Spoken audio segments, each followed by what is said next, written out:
আসসালামু আলাইকুম প্রিয় ভিউয়ার্স। আজকে আমরা দেখব কদিনে নামাজ শিখেছিলেন আমাদের প্রিয় নবীজি হযরত মুহাম্মদ সাল্লাল্লাহু আলাইহি ওয়াসাল্লাম। ভিডিওটি পুরো দেখুন। প্রথম যেদিন মেরাজের রাতে নামাজ ফরজ হয়েছে 5 ওয়াক্ত, তো নবীজি যখন জমিনে ফিরে আসলেন পরের দিন 2 দিন টানা হযরত জিবরিল আলাইহিস সালাম এবং আমাদের নবী সাল্লাল্লাহু আলাইহি ওয়াসাল্লাম, শুধু এই দুইজন, জিবরাইল ইমাম, নবী সাল্লাল্লাহু আলাইহি সাল্লাম তার পিছনে দাঁড়িয়েছেন। 2 দিনে 5 ওয়াক্ত করে 10 ওয়াক্ত নামাজ পূর্ণ 2 দিন জিবরাইল নবীজিকে দেখাইছেন। দেখানোর পরে জিবরাইল বলছেন, ইয়া রাসূলুল্লাহ, এই 2 দিন কেন পড়াইলাম? প্রথম দিন প্রত্যেক ওয়াক্ত নামাজের আউয়াল ওয়াক্ত শুরুর সময়ে আদায় করে দেখাইছে। দ্বিতীয় দিন 5 ওয়াক্ত নামাজের শেষ টাইমের আগ মুহূর্তে নামাজ পড়ে দেখাইছি। এ আপনার জন্য স্বাভাবিক, আপনি এবং আপনার উম্মতের জন্য স্বাভাবিক নামাজের টাইম। আমি যে 2 পাশ দেখাইলাম তার মাঝামাঝি টাইম, মাঝামাঝি সময়ে কি করে নিবেন? নামাজগুলো পড়বেন। এরপরে দেখেন, এরপরে নবী সাল্লাল্লাহু আলাইহি সাল্লাম সাহাবায়ে কেরামকে জমা করছেন মসজিদে নববীতে, মিম্বরের উপরে দাঁড়াইছেন সাহাবীদের দিকে ফিরে। মিম্বর বোঝেন তো কি? মিম্বর কি? যেখানে খুতবা দেয়, ওই যে 3 তাকওয়ালা, যে এটা, এই মিম্বর, মিম্বরের উপরে দাঁড়িয়ে সাহাবাদের দিকে ফিরে রাসূলুল্লাহ সাল্লাল্লাহু আলাইহি ওয়াসাল্লাম নামাজ দেখাইছেন। রুকু সেজদার সময় নিচে নামে সেজদা দিছেন। এরপরে সালাম ফিরায় দেখাইয়া এরপরে নবীজি বললেন, সাল্লু কামা রাআইতুমুনি উসাল্লি, এই যে তোমরা যেভাবে আমাকে নামাজ পড়তে দেখলা, এখন থেকে তোমরা এভাবে নামাজ আদায় করো। এরপরে সাহাবায়ে কেরামকে নিয়ে আনুষ্ঠানিকভাবে নবী সাল্লাল্লাহু আলাইহি সাল্লাম নামাজ পড়া শুরু করছেন। তাহলে নিজে আগে জিবরাইল থেকে 2 দিন বুঝে নিছেন, আবার সাহাবায়ে কেরামকে হাতে কলমে প্র্যাকটিক্যাল বুঝাইয়া দিছেন। এরপরে নিজে সাহাবাদেরকে নিয়ে আদায় করছেন। তাইলে আমাদের উচিত আব্বা দিন শিখা দরকার।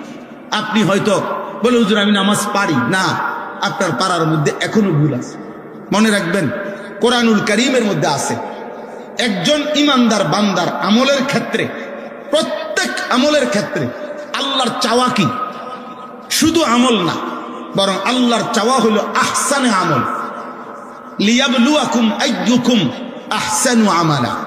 আল্লাহ তাআলা বলেন, বান্দা আমি শুধু আমল চাচ্ছি না, আমি চাচ্ছি প্রতিটা আমল সর্বোচ্চ সুন্দর হোক, সেটা চাচ্ছি। শুধু কি চাচ্ছি না বলেন না, শুধু আমল না, শুধু আমল না, কোন রকম জোরাতালির নামাজ না, কোন রকম জিকির না, কোন রকম নামাজ না, কোন রকম তেলাওয়াত না, কোন রকম ইসলামে অনুমোদিত নয়। ইসলামে কোন রকম বলতে কিছু নাই, আপাতত বলতে ইসলামে কোনো বিধান নাই, সব বিধানই পূর্ণাঙ্গ। সব বিধানই কি? পূর্ণাঙ্গ, পূর্ণাঙ্গ। আপাতত কোন রকম বলতে কিছু নেই। তাইলে প্রত্যেক মুসলমান প্রতিনিয়ত আহসান, আরো সুন্দর, আরো সুন্দর করা, এই মানসিকতা থাকা, এটা আল্লাহ তাআলার পক্ষ থেকে আমাদের জন্য চাওয়া। তোমার নামাজ আরো সুন্দর করা দরকার, তোমার রুকু আরো সুন্দর করা দরকার, তোমার সেজদা আরো সুন্দর করা দরকার, তোমার জিকির আরো সুন্দর করা দরকার, তোমার তেলাওয়াত আরো সুন্দর করা দরকার, তোমার আল্লাহ তাআলার ইবাদত আরো সুন্দর করা দরকার। আহসান, আহসান, আহসান, আরো সুন্দর। গত 1-2 বছর আগে আমার খুলনার হযরত, বাংলাদেশের একজন বড় বুজুর্গ, আরিফ বিল্লাহ হযরত মাওলানা মুফতি নুরুল আমিন সাহেব, অনেক বড় আল্লাহওয়ালা, করাচি হযরত কুতবে আলম হযরত মাওলানা শাহ হাকিম মোহাম্মদ আখতার রহমতুল্লাহ আলাইহির খলিফা হযরত, অনেক বড় আল্লাহওয়ালা।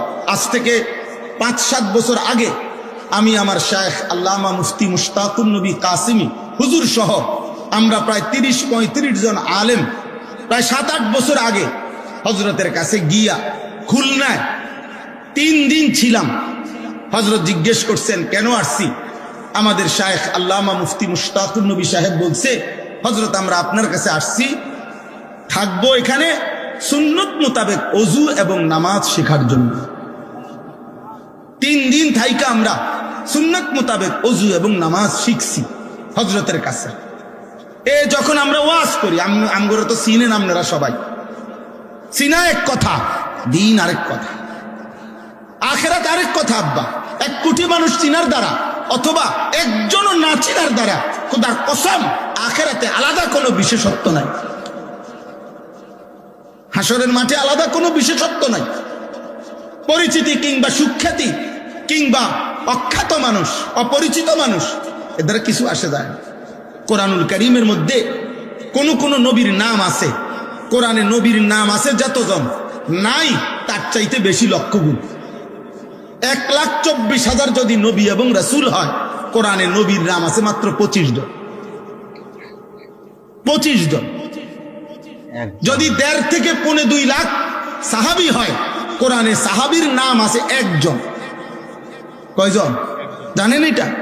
কোরআনুল কারীমে সাহাবীদের মধ্যে নাম আছে শুধু 1 জনের নাম, 1 জন সাহাবীর নাম যায়েদ, এই নামটাই শুধু আছে, আর কারো নাম নাই,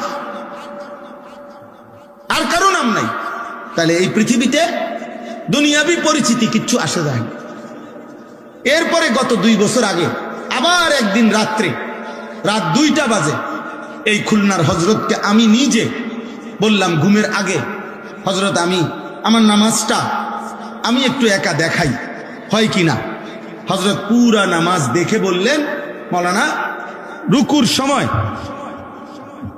আপনার এই ডান হাত একটু এদিকে বাঁকা হয় বেশি, এটা সোজা করতে হবে, মানে এইভাবে হাত থাকতে হবে।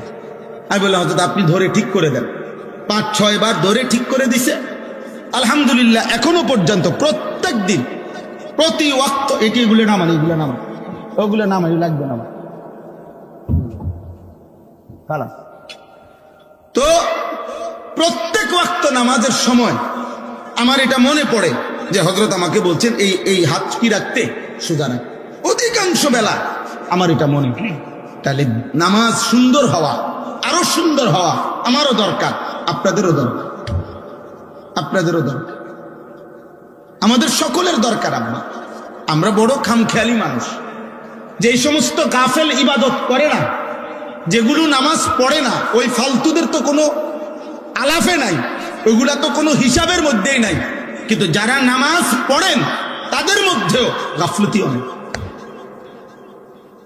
রাসূলুল্লাহ সাল্লাল্লাহু আলাইহি সাল্লামের স্পষ্ট হাদিস শুনেন, আবু দাউদ শরীফের হাদিস। নবীজি বলছেন, তিলকা সালাতুল মুনাফিক, ওই নামাজ মুনাফিকের নামাজ।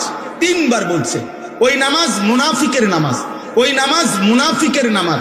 কামা ফানাক্কারা আরবাআন লা ইয়াযকুরুনাল্লাহা ইল্লা কালিলা, যে দাঁড়িয়ে 4 রাকাত নামাজ আদায় করছে যেন 4টা ঠোকর মারছে, এত দ্রুত যে যেন 4টা ঠোকর মারছে, বর্ষির ঠোকর দিছে, যেন 4টা ঠোকর মারছে।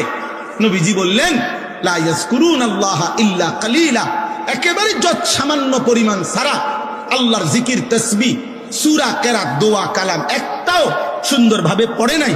খোদার কসম নবী 3 বার বলছে, ওই নামাজ মুনাফিকের নামাজ, মুনাফিকের নামাজ, মুনাফিকের নামাজ। বলেন তাহলে আত্তাহিয়াতু যার শুদ্ধ হয় না, আমরা এটা কি নামাজ? দোয়ায়ে কুনুত যার শুদ্ধ হয় না, এটা কি নামাজ? তাব্বাত ইয়াদা কুল হুয়াল্লাহ শুদ্ধ হয় না, শব্দ হইল সুবহানা রাব্বিয়াল আযীম। আমরা এখন সুবহানাল্লাহি সুবহানাল্লাহি কিতা। প্রিয় দর্শক, দেখলেন ভিডিওটি, কেমন লেগেছে কমেন্টে অবশ্যই জানাবেন। আর চ্যানেলে নতুন হলে সাবস্ক্রাইব করে পাশে থাকবেন। ধন্যবাদ, ভালো থাকবেন, সুস্থ থাকবেন।